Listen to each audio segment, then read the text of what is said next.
Now for our story. It had been a warm day, and now in the dusk there was a drowsy stillness in the orchard and garden which enclosed Aunt Mary Lane's farmhouse on Willow Road. It was the time of day when people speak softly, out of a long silence. The time of day when Aunt Mary and her old friend and helper, Lefty Larkin, loved to sit out on the porch, listening for the familiar sound which had become a symbol to them of their peaceful companionship.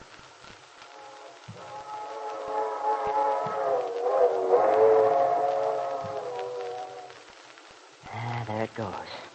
Yes? You know, listening to that old train whistle gives me the feeling you get sitting inside by a fire in the winter when it's snowing outside. Makes what you have seem all the more precious.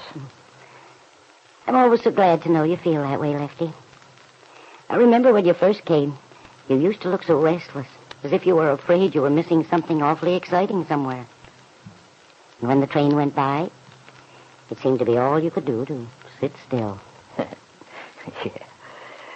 Well, I don't know, Aunt Mary, whether it's old age creeping up or whether I'm finally getting some sense.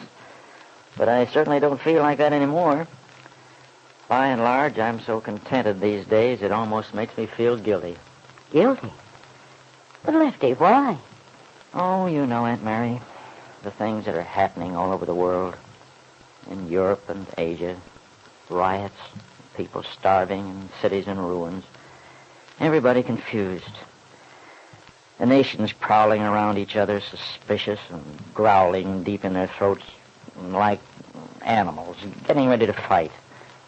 I know, Lefty. All that's true.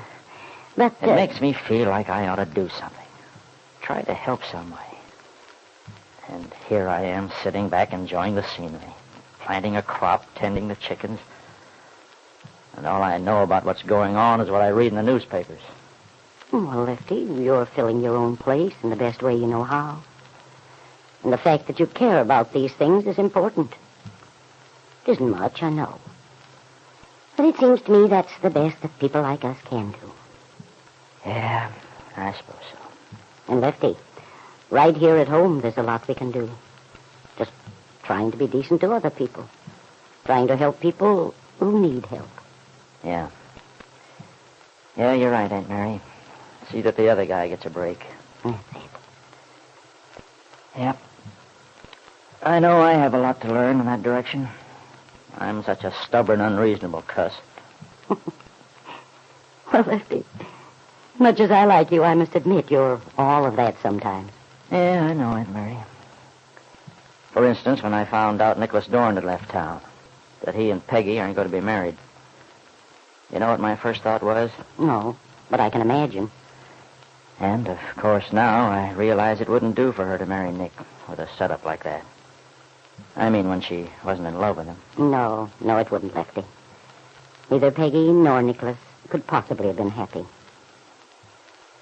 No, as far as I'm concerned, Nicholas did just the right thing. And you know, Lefty, it took a lot of spunk for him to do what he did. Because he's sincerely in love with her. Yeah.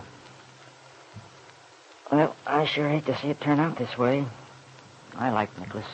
I liked him a lot. I know you did. Of course, Bill Meade's in love with Peggy, too. And from what I... Yeah, I know. But honestly, Aunt Mary, as far as Bill Meade's concerned, let's skip it. Oh, Lefty. Surely you aren't still antagonistic to Bill after everything that's happened? I hate to disappoint you, Aunt Mary.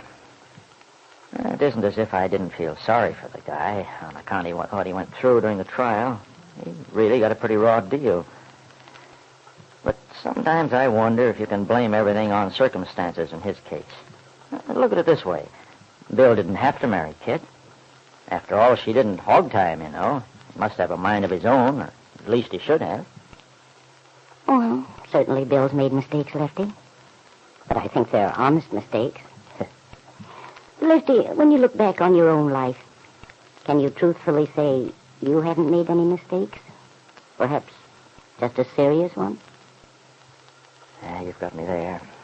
Yeah, of course I have. And I'm still paying for some of them, too. I guess I'll go on paying for them the rest of my life. Yep. I've been wrong about a lot of things, Aunt Mary. But right now, the most important thing to me is Peggy's happiness. If only she could find the happiness she deserves. Huh. It looks like that car's got to turn in here. Yeah, I wonder who it is. Don't seem to know. Anybody home? Dell Shipley. Well, I should say we are, Dell. We've been looking for you. Well, here I am. Say, you two show the people up there. Oh, we are. Come on up and sit in the swing, Dell. Very comfortable. Or would you rather go inside? Oh, I should say not. This is wonderful. Here, sit down. Oh, say, do you think this will hold me? I'm no thistledown, you know. That swing? You should see the youngsters pile on it sometimes. Peggy and Randy and Jane. Well, okay then, but I'd hate to find myself draped out on the floor. Well, Lefty, aren't you going to say hello? You haven't said a single word so far. Hello, Dell. I'm so glad you saw your way clear to come down, Dell. Well, Mary, I pretended I had to. You know, for business reasons. The supper club. Matter of fact, I did have a couple of ideas to discuss with Lily, but to be honest with you, I kind of wanted to get down and talk to you, now that all the excitement of the trial's over. I guess Lily told you most of what happened. Yeah, she gave me the lowdown when I stopped in town just now. I sure was glad the way it turned out. You know, Mary, when I last saw Lance Fenner, he beat it. He was so upset, I wasn't sure what he intended to do. And you can't blame the guy for being upset either. It was quite a shock finding out he had a kid and at the same time discovering someone else had custody of it. Yes, of course it was. Well, anyway, I was awfully pleased at the way he came through for everybody. Thanks to you, Dell. If you hadn't gotten Lisa to tell you about it, you might never have discovered the truth. What do you mean, Aunt Mary? Well, what did Dell have to do with it? Why, Lefty, we never would have straightened things out if it hadn't been for Dell. You see, Well, let's skip it, Mary. It's all water under the bridge now. No, Dell, I think Lefty ought to understand. You see, Lefty, I couldn't have confirmed what I suspected. I mean, that the child was actually Lisa's, if Dell hadn't been so concerned about her. She talked to Lisa and finally got her to confess the whole thing. The trouble was that Lisa made Dell promise not to say anything about it. And, of course, Dell couldn't break her word. Oh. Huh. So that's how it was. Yes, Lefty. That's how it was. Well, if you two will excuse me, I think I'll go on down to my place and hit the hay.